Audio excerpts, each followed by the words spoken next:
샬롬. 우리 하나님께서 오늘도 풍성한 은혜 가운데 저와 여러분들을 인도하시고 돌보시기를 축복합니다.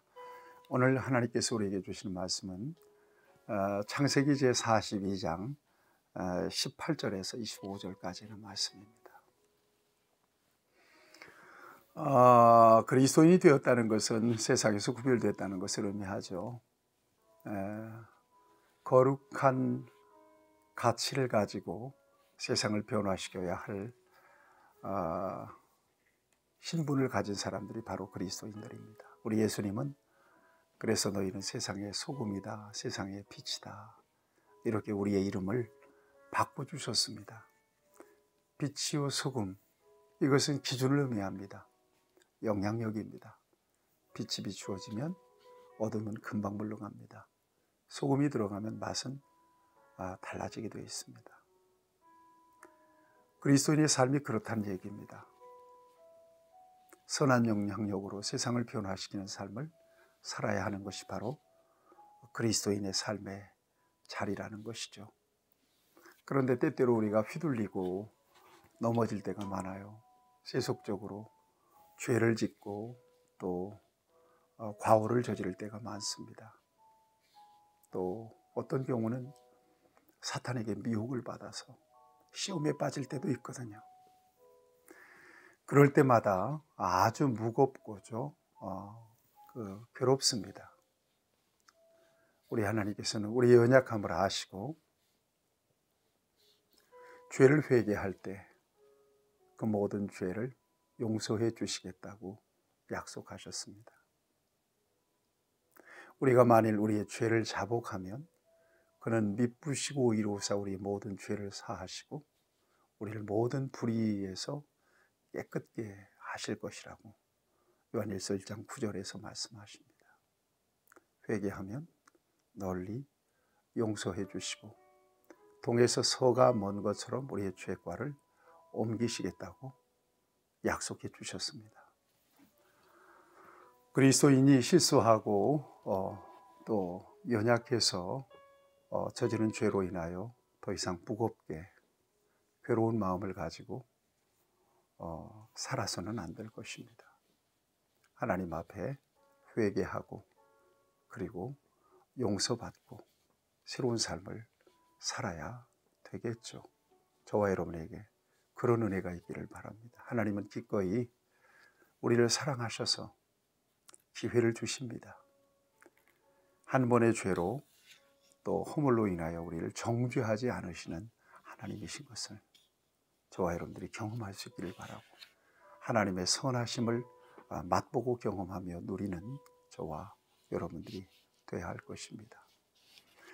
오늘 본문 말씀에 보면 곡식 사러 온 요셉의 형제들을 정탐꾼으로 누명을 씌워서 사흘 동안을 옥에 가둡니다. 요셉에게는 의도가 있었기 때문입니다. 사흘 만에 요셉이 그들에게 제안합니다. 한 사람만 남고 나머지는 곡식을 가지고 돌아가라고 이야기합니다. 그리고 동생을 데리고 오라고 합니다. 19절 말씀입니다. 너희가 확실한 자들이면 너희 형제 중 한 사람만 그 옥에 갇히게 하고 너희는 곡식을 가지고 가서 너희 집 안에 굶주림을 구하고 너희 막내 아우를 내게로 데리고 오라. 그리하면 너희의 진실이 밝혀질 것이다. 자, 이때 요셉의 형제들이 옛날 20년 전 요셉을 팔아먹을 때 그때 그 순간을 떠올리게 되는 거예요. 또 그 순간을 떠올리게 되는 것입니다. 여러분, 21절입니다. 그들이 서로 말하되 우리가 우리 아우의 일로 말미암아 범죄하였도다. 느끼는 거예요. 어려움 속에서 과거에 그들이 얼마나 잔인한 죄를 저질렀는지 여기서 가책을 받는 것입니다. 그가 우리에게 애걸할 때에 그의 마음의 괴로움을 보고도 듣지 아니하였으므로 이 괴로움이 우리에게 임하도다. 여러분, 사람에게는 양심이라는 게 있거든요. 찔려요. 불의한 짓을 하고 또 쿨인 짓을 하면 괴롭습니다. 또 어떤 일로 인하여 어려움을 겪을 때, 혹 자신이 잘못해서 그때 그 일로 인하여 내가 이런 괴로움을 겪지 않는가, 그렇게 돌아보기도 하죠. 그래서 양심이라고 하는 말은 conscience라고 하는 말이죠.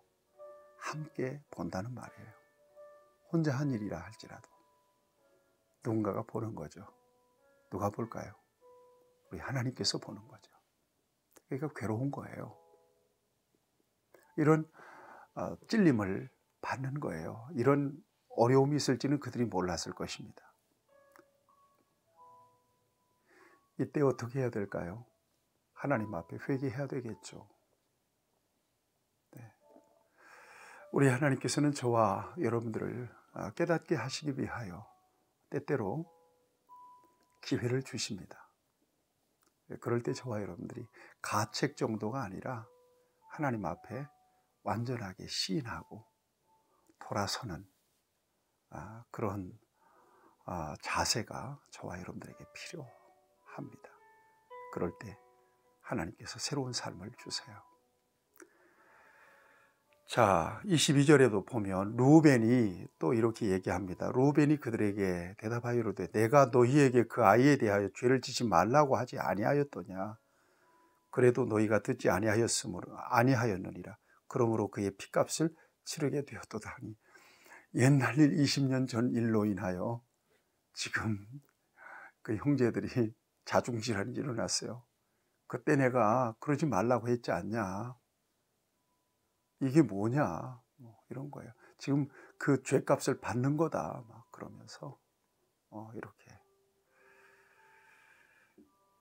그런데 23절 이하에 보면 형들이 이렇게 20년 전에 자기를 팔아먹을 때 그때의 사건을 서로 이야기하면서 책임을 전가하거나 혹은 스스로 그 죄값을 받고 있다고 고백하는 소리를 다 듣습니다.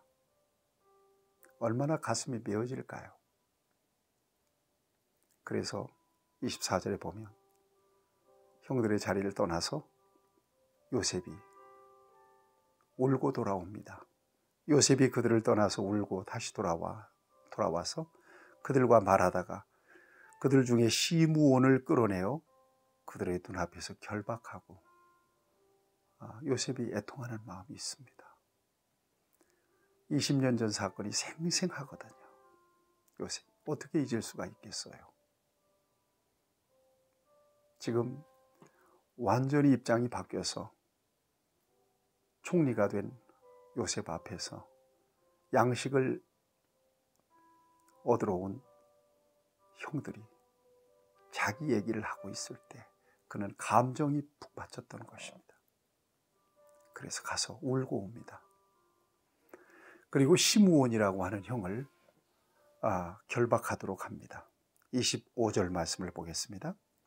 명하여 곡물을 그 그릇에 채우게 하고 각 사람의 돈은 그의 자루에 도로 넣게 하고 또 길 양식을 그들에게 주게 하니 그대로 행하였더라. 이렇게 되어 있습니다.